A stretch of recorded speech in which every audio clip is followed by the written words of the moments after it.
On ne sait pas depuis quand, pour beaucoup de gens, l'idée d'étudier à l'étranger est passée de étudier bien pour aller à l'étranger et améliorer ses connaissances à de toute façon, je ne serai pas admis dans une bonne université, autant partir étudier à l'étranger pour frimer. Et alors que de plus en plus d'étudiants partent à l'étranger, des affaires criminelles graves liées à ces départs se multiplient. L'affaire d'aujourd'hui a une fois secoué toute la communauté des étudiants chinois au Canada, et ses répercussions continuent d'affecter les admissions d'étudiants internationaux plusieurs années plus tard. En repensant à toute cette affaire, on ne peut s'empêcher de ressentir une profonde tristesse. Vous regardez la chaîne « Affaires criminelles réelles » où nous explorons ensemble les affaires les plus mystérieuses et les histoires les plus intrigantes que vous n'avez peut-être jamais entendues. Avant de décrypter les mystères de l'affaire d'aujourd'hui, n'oubliez pas de laisser un like et de vous abonner pour nous soutenir. Merci beaucoup. Le 18 mai 2001, la police de Toronto a reçu un appel signalant une disparition. Une femme a déclaré que son mari avait disparu depuis 3 jours et qu'elle venait de recevoir une lettre de demande de rançon anonyme dans sa boîte aux lettres, exigeant 500 000 $ canadiens. L'homme kidnappé s'appelait Gu Tinju, originaire de Taïwan, âgé de 48 ans. Il avait émigré au Canada avec sa famille plusieurs années auparavant et était le directeur d'une école appelée les College of Toronto. Peu après avoir reçu le signalement, la police a immédiatement porté son attention sur Madame Gu, la plaignante. Après tout, son mari avait disparu depuis 3 jours, et ce n'est qu'après avoir reçu la lettre des ravisseurs qu'elle a pensé à contacter la police. Cela semblait un peu étrange. Face aux questions de la police, Madame Gu est restée calme. Elle a expliqué que son mariage avec le directeur Gu n'était plus qu'une façade. Dans leur grande villa, ils vivaient séparés depuis longtemps, mangeant et dormant chacun de leur côté, uniquement pour préserver leur statut social et la réputation de son mari, ce qui les empêchait de divorcer officiellement. C'est pourquoi il était normal qu'ils ne se voient pas et ne se parlent pas pendant plusieurs jours. Les 2 époux vivaient comme des colocataires. Les déclarations de Madame Gu selon lesquelles le directeur Gu avait disparu depuis 3 jours ont été confirmées. La secrétaire a indiqué que le directeur Gu n'était pas venu travailler depuis le 15, après avoir quitté le bureau. La police a ensuite trouvé de l'insuline, que le directeur Gu utilisait habituellement, dans la chambre à coucher. En se basant sur la quantité de médicaments restante, on a déduit qu'il ne l'avait pas utilisé après le 15. Le 15, Madame Gu et son fils avaient assisté à une fête chez un ami, et tous deux avaient des alibis solides. Les amis et les proches du directeur Gu ont tous déclaré qu'il avait un caractère doux et facile à vivre, que ce soit au travail ou dans la vie quotidienne. Il ne se faisait jamais d'ennemis, et la probabilité qu'il soit victime d'une vengeance était très faible. Après avoir fouillé son bureau, la police a découvert que le jour de l'incident, il avait reçu des frais de scolarité en espèces de la part des étudiants, un montant de 5 000 $ canadiens. Cet argent n'était ni dans le coffre-fort de son bureau ni chez lui. Peut-être que le directeur Gu avait cet argent sur lui, ce qui aurait attiré l'attention de quelqu'un, conduisant à son enlèvement et à la demande de rançon. Cependant, ce qui est étrange, c'est que depuis que les ravisseurs ont demandé 500 000 $ à Madame Gu, ils ont complètement disparu, sans même lui indiquer comment effectuer le paiement. Cela a laissé la police perplexe. Quel ravisseur demanderait une rançon sans expliquer comment la livrer? Peut-être que les ravisseurs eux-mêmes n'avaient pas encore trouvé de solution. La police a donc décidé de rester en attente, attendant les prochaines instructions des ravisseurs. Finalement, après une semaine d'attente, le 26 mai, Madame Gu a reçu une autre lettre de demande de rançon, lui demandant de se rendre à une cabine téléphonique publique près de la place Pacific Mall à Toronto. Les ravisseurs semblaient très prudents, ne laissant aucune empreinte digitale sur la lettre, dont le contenu était imprimé directement à partir d'un ordinateur, rendant impossible toute comparaison d'écriture manuscrite. Même le lieu d'envoi de la lettre était un bureau de poste très fréquenté au centre-ville de Toronto. Cependant, malgré cela, la police a trouvé une faille dans cette lettre. Un petit détail a directement révélé une caractéristique des ravisseurs. En écrivant le nom du directeur Gu, les ravisseurs ont utilisé Gu, une orthographe en pinyin utilisée uniquement en Chine continentale. Les Chinois de Hong Kong, Macao, Taïwan ou d'Asie du Sud-Est écrivent généralement Q ou Ko. À ce moment-là, un rapport d'enquête a révélé que la voiture du directeur Gu était garée devant la porte de la villa familiale après l'incident, sans aucun signe de lutte ou d'empreinte digitale suspecte. Il est probable qu'il ait été kidnappé dans les 20 secondes entre le moment où il est descendu de sa voiture et celui où il est entré dans la maison. De plus, le lieu de rendez-vous demandé par les ravisseurs était un centre commercial fréquenté presque exclusivement par des Chinois. Le directeur Gu, un homme de près de 1,80 m et pesant plus de 90 kg, n'aurait pas été facile à maîtriser pour une personne ordinaire. En combinant toutes ces informations, la police a dressé le portrait robot du ravisseur, un jeune homme originaire de Chine continentale, âgé de 18 à 30 ans, en bonne santé physique, peut-être même plusieurs personnes, probablement un nouvel immigrant ou un étudiant étranger, très familier avec le directeur Gu, connaissant non seulement son adresse mais aussi ses horaires de travail. Les personnes correspondant à ces critères n'étaient pas nombreuses, environ 300 à 400. Auparavant, on disait que le directeur Gu ne se faisait pas d'ennemis, alors pourquoi le champ des suspects ne se réduisait-il pas, mais au contraire s'élargissait-il? Cela s'explique par le fait que le College of Toronto, dont il était le directeur, recrutait principalement des étudiants étrangers. Presque tous les 500 étudiants de l'école étaient des étudiants chinois, dont 95% venaient de Chine continentale, les autres étant des étudiants de Hong Kong, Macao, Taïwan ou Singapour venus pour des études de courte durée. Il n'y avait que 2 étudiants japonais, aussi rares que des pandas. L'école comptait plus de 10 enseignants, dont au moins 3 ou 4 étaient d'origine chinoise, les autres venant des Philippines, d'Équateur ou d'Italie. Bien qu'ils aient tous des diplômes universitaires reconnus au Canada et soient qualifiés pour enseigner, si vous connaissez bien les pratiques de recrutement des écoles canadiennes, vous saurez que les salaires demandés par ces enseignants étrangers sont bien inférieurs à ceux des enseignants locaux expérimentés. Un groupe d'enseignants étrangers sous la direction d'un directeur taïwanais enseignant à des centaines d'étudiants chinois au Canada. En entendant cela, beaucoup de gens penseront probablement à l'expression « école poule ». Ce nom ne semble pas très élégant, c'est pourquoi en anglais, il existe un terme qui sonne un peu mieux, diplôme à 1000, usine à diplôme. En gros, ce sont des écoles où l'on peut acheter des diplômes avec de l'argent, mais ces diplômes ne sont en réalité pas reconnus par les employeurs locaux. Ils servent uniquement à tromper les étudiants étrangers. Certaines écoles vont même jusqu'à enregistrer un nom similaire à celui d'universités officielles pour se mêler à elles et tromper les gens. Par exemple, l'Université Queen's est une université prestigieuse et ancienne au Canada, mais le Queen's International College est une école poule. De même, l'Université de Toronto a une version contrefaite appelée Toronto College, qui essaie de se faire passer pour l'original. Ce qui est frappant, c'est qu'à Toronto, il existe une université appelée Centennial College, avec un corps professoral impressionnant et plus de 160 spécialisations. C'est l'un des plus grands collèges publics du Canada. Mais il existe aussi une version contrefaite appelée Toronto Polytechnic Institute. Parce que le nom de l'école semble officiel et digne de confiance, de nombreux étudiants et parents sont trompés par des centres de conseil en études à l'étranger, croyant à tort que Centennial College est l'école poule et que Toronto Polytechnic Institute est la véritable école. En ce qui concerne le College of Toronto, il ne s'agit pas vraiment d'une école poule vendant de faux diplômes, car il est enregistré légalement auprès du ministère de l'Éducation de l'Ontario. En réalité, c'est une école secondaire privée délivrant des diplômes d'études secondaires certifiés par la province de l'Ontario. Cela semble assez fiable. Cependant, lorsque vous visitez le site web de l'école, vous verrez que l'interface est divisée en une version en chinois pour les étudiants chinois et une version locale pour les recherches sur le site du ministère de l'Éducation. Ces 2 versions ne diffèrent pas seulement considérablement dans la description et la présentation de l'école, mais même les images donnent une impression de tromperie. Par exemple, le bâtiment d'enseignement présenté aux parents chinois ressemble à ceci, mais sur la version anglaise, il ressemble à cela. Un autre exemple, sur le site en chinois, il est dit que le dortoir de l'école offre une chambre individuelle à chaque étudiant, avec une salle de bain privée, entièrement meublée et équipée, ainsi qu'un gestionnaire de dortoir disponible 24 heures sur 24 pour un soutien complet. Mais si vous regardez sous un autre angle, vous verrez que le même type de mobilier est partagé entre 2 autres personnes. Cette petite pièce peut accueillir jusqu'à 3 personnes, ce qui est loin d'être une chambre individuelle comme le laisse croire l'apparence. Selon un ancien élève de cette école, ces conditions étaient considérées comme VIP à l'époque. L'école avait également des chambres pour 6 ou 8 personnes, généralement avec des lits superposés simples, un espace étroit et une mauvaise ventilation.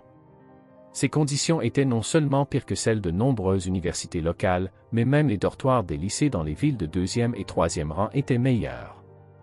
La cafétéria pour les étudiants était annoncée comme ouverte toute l'année, servant des buffets combinant cuisine chinoise et occidentale pour le petit déjeuner, le déjeuner et le dîner. Cependant, en termes de quantité et de qualité, c'était difficile à décrire avec des mots. Pour des enfants habitués à être choyés par leurs parents, faire face à de telles conditions de vie était un choc. Ils pensaient venir dans un pays développé, mais finissaient par vivre dans des conditions du tiers-monde. Si les différences ne concernaient que les infrastructures de l'école, ce ne serait pas si grave. Mais ce qui a choqué de nombreux étudiants, c'est que les promesses d'enseignement de l'école étaient totalement fausses. Un étudiant se souvient qu'à l'époque, contrairement à aujourd'hui où beaucoup partent étudier à l'étranger parce qu'ils n'ont pas été admis dans de bonnes écoles, de nombreux étudiants de cette promotion étaient d'excellents élèves venant de lycées prestigieux. Si ce n'étaient pas des élèves exceptionnels, ils avaient généralement de bons résultats scolaires. Beaucoup d'entre eux, alors qu'ils étaient sur le point d'obtenir leur diplôme d'études secondaires, ont rencontré l'équipe de recrutement de l'école dirigée par le directeur Gu. Comme décrit dans les documents publicitaires en chinois, ils ont exagéré les qualités de l'école, la présentant comme une institution exceptionnelle, mais sans mentionner qu'il s'agissait simplement d'une école secondaire. Ils ont insisté sur le fait que c'était un « collège », tout en utilisant des termes ambigus dans la traduction, ce qui a conduit les étudiants et leurs parents à croire qu'il s'agissait d'un collège public canadien où ils pourraient obtenir une carte de résident permanent après 3 à 4 ans d'études. Comparé à la voie traditionnelle qui consiste à étudier une année de langue, puis 4 ans d'université, suivie d'une accumulation d'expériences professionnelles, ce qui prend au total 6 à 7 ans pour obtenir une carte de résident permanent, cette option semblait être un raccourci à la fois en termes de temps et d'argent. En entendant cela, beaucoup se demanderont pourquoi, si l'école était déterminée à exploiter les étudiants étrangers, elle n'a pas simplement ouvert une école de langue pour améliorer les compétences en anglais des étudiants, comme préparer les étudiants aux examens IELTS ou TOEFL. Cela aurait été plus direct et efficace. En termes simples, le temps nécessaire pour apprendre l'anglais est court, quelques mois pour les plus rapides, 1 an pour les autres, et ils pourraient passer l'examen et entrer à l'université. Mais l'école secondaire est différente. Les étudiants doivent obtenir au moins 30 crédits, comprenant 18 cours obligatoires et 12 cours optionnels, ainsi que 40 heures d'activité sociale, et réussir l'examen provincial de culture intermédiaire pour pouvoir obtenir leur diplôme. En d'autres termes, les étudiants qui étudient ici doivent au minimum passer 1 an et demi avant de pouvoir entrer à l'université. Alors, pourquoi cette école prolonge-t-elle ainsi le temps d'études? Selon une source proche, les frais de scolarité de cette école s'élèvent à 20 000 $ canadiens par an. Lors de la demande d'admission, les étudiants étrangers doivent également payer plus de 5 000 $ de frais de dossier. Comparé aux meilleures écoles secondaires privées de Toronto, c'est un montant très élevé. De plus, le Lake College of Toronto facture également des frais de logement et de nourriture aux étudiants. Le logement coûte environ 5 cents $ par mois, et la nourriture entre 3 cents et 4 cents $, ce qui fait un total mensuel de près de 1 000 $ canadiens supplémentaires. Vers l'an 2000, le coût de la vie à Toronto était encore relativement bas par rapport à aujourd'hui. Cette somme aurait permis à une famille de 4 personnes de vivre confortablement. Mais au Lake College of Toronto, les étudiants ne mangeaient pas à leur faim et ne vivaient pas dans des conditions décentes. Par conséquent, de nombreux étudiants se sentaient trompés et ont demandé à changer d'école. C'est à ce moment-là que le Lake College of Toronto a sorti son arme ultime, le visa étudiant des élèves n'était valable que s'ils restaient dans leur école. Si les étudiants décidaient de changer d'école sans autorisation, ils deviendraient des résidents illégaux et risquaient d'être expulsés à tout moment. En réalité, plus tard, certaines personnes ont consulté des avocats spécialisés en immigration et ont appris que leur visa étudiant n'avait aucun lien avec l'école. Il était impossible que le visa perde sa validité simplement parce qu'il changeait d'école, et encore moins qu'il soit expulsé pour cette raison. Les déclarations du Lake College of Toronto n'étaient donc que des menaces destinées à intimider les jeunes étudiants et leurs parents nouvellement arrivés à l'étranger. Avec l'augmentation du nombre d'étudiants, le directeur Gu a loué toutes les maisons mitoyennes près de l'école pour 1 000 $ canadiens par mois chacune, les transformant en dortoirs avec de petites chambres, 3 chambres partageant une salle de bain. Un bâtiment de 3 étages pouvait accueillir jusqu'à 30 personnes. Imaginez, plus de 20 personnes payant chacune 500 $ canadiens par mois pour le logement, alors que le loyer du bâtiment ne coûtait que 1 000 $ par mois. La différence de coût est évidente. Vers l'an 2000, le Lake College of Toronto a connu 2 manifestations et grèves collectives d'étudiants à cause des problèmes de cantine, des conditions de logement et des frais excessifs. Des jeunes pleins de fougue ont transporté des tables et des chaises à l'extérieur pour affronter les agents de sécurité de l'école. Finalement, ce n'est qu'avec l'intervention de la police locale que la situation s'est calmée. Après ces 2 manifestations, l'école a fait quelques concessions. Comme supprimer l'obligation pour les étudiants de vivre en internat. Tant qu'ils ne rentraient pas tard ou ne partaient pas tôt, ils pouvaient louer un logement à l'extérieur. Mais le problème était que de nombreux étudiants avaient déjà payé les frais de logement et de nourriture pour toute l'année lors de leur demande de visa étudiant à l'étranger. Cette somme, clairement indiquée dans le contrat, n'était pas remboursable en cas de déménagement. Non seulement cela causait une perte financière importante, mais les parents dans le pays d'origine pensaient que leurs enfants étaient irresponsables et gaspillaient de l'argent. Ainsi, bien qu'il n'y ait pas eu de conflit majeur entre l'école et les étudiants par la suite, des tensions latentes persistaient. Les étudiants étaient principalement mécontents du directeur Gu, le considérant comme un escroc avide. En apparence, il semblait être un enseignant modèle et respectable, mais en réalité, c'était un individu rusé et manipulateur. Cela a laissé la police perplexe, avec des centaines d'étudiants au Lake College of Toronto, n'importe lequel d'entre eux pouvait-il être un suspect. La police a donc décidé de suivre les instructions des ravisseurs en préparant les 500 000 $ canadiens de rançon tout en déployant un dispositif serré autour du point de livraison pour les capturer. Mais le jour de l'échange, alors que les agents en civil suivaient les instructions et plaçaient un sac contenant l'argent dans la cabine téléphonique, ils ont attendu de midi jusqu'à la fermeture du centre commercial sans voir personne venir récupérer l'argent. Les ravisseurs avaient-ils détecté quelque chose d'anormal et décidé de ne pas prendre le risque? Après une inspection minutieuse de la cabine téléphonique, la police a découvert une feuille de papier dans l'annuaire téléphonique. Sur celle-ci, les ravisseurs se moquaient de la stupidité de la police, disant qu'un piège aussi évident ne les tromperait pas. Ensuite, ils ont réduit la rançon à 100 000 $ et ont indiqué que le lieu de l'échange serait communiqué plus tard. Les ravisseurs, se croyant très intelligents, avaient anticipé le plan de la police, mais ils n'avaient pas prévu que la police avait également anticipé leurs actions. Quelques jours avant l'échange, la police avait installé plusieurs caméras près de la cabine téléphonique pour surveiller les allées et venues. En effet, après avoir visionné toutes les séquences de surveillance, la police a découvert que la veille de l'échange, 2 jeunes hommes asiatiques s'étaient approchés de la cabine téléphonique. L'un d'eux faisait semblant de chercher un numéro de téléphone tout en glissant discrètement une feuille de papier dans l'annuaire, tandis que l'autre surveillait les alentours. La police a capturé des images de la vidéo sous différents angles et les a agrandies, obtenant finalement des clichés assez nets des visages des 2 hommes. Ensuite, ils ont invité les enseignants et le personnel de l'école à venir identifier les suspects.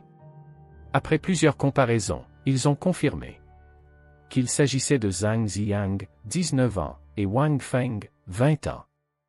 Non seulement ces 2 hommes étaient des étudiants de l'école, mais ils partageaient également une chambre dans le dortoir et étaient de proches amis.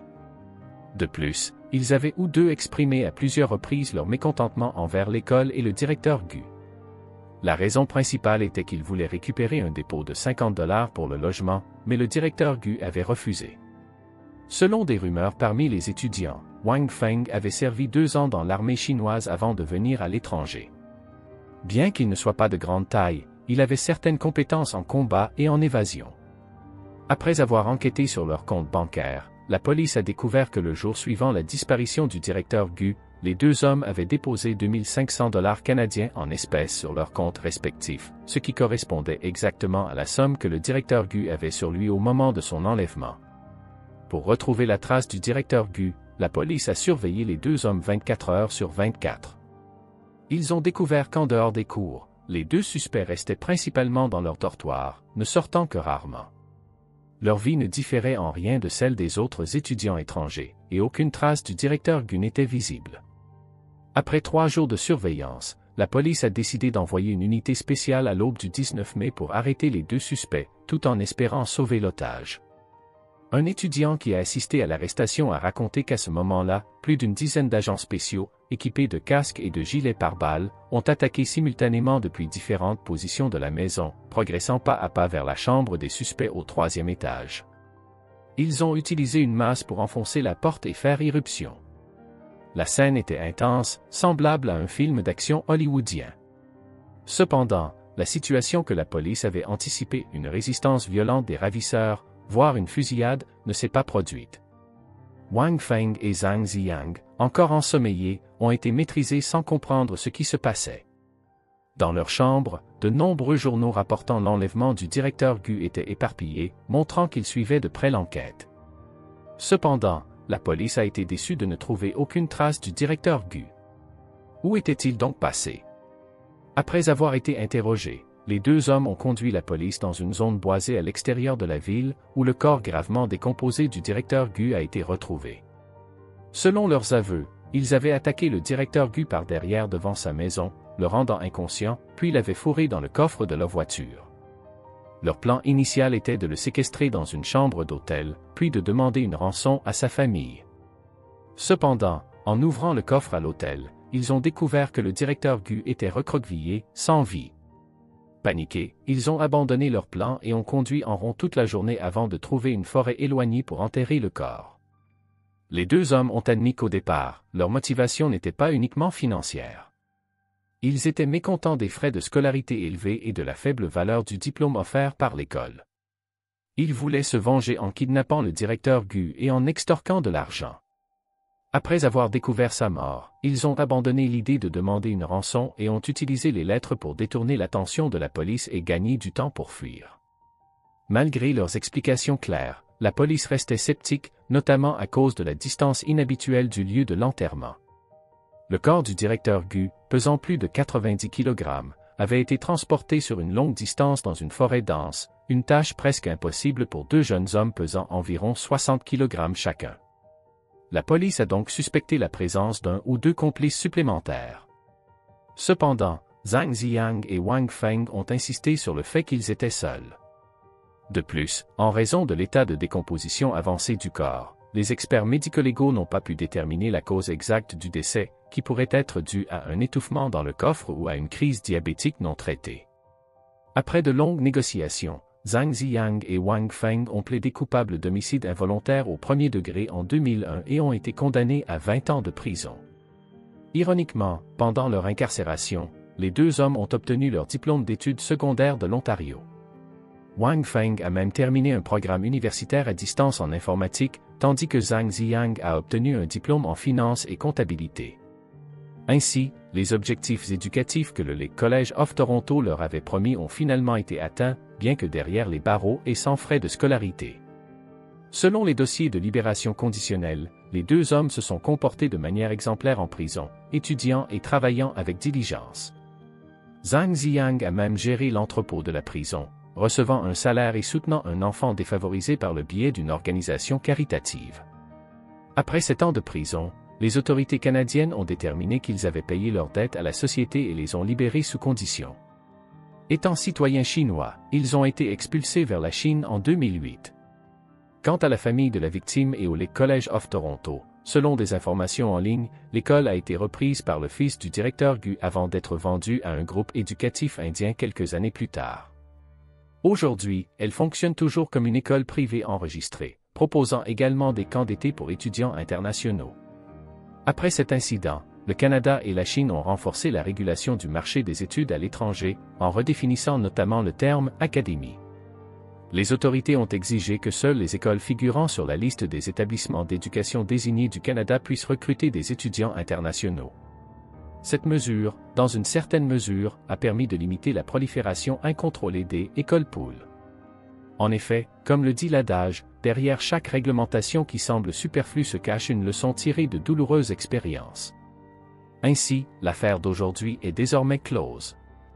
Dans cette affaire, Wang Feng et Zhang Ziyang ont bel et bien kidnappé le directeur Gu et ont été punis à la hauteur de leurs actes.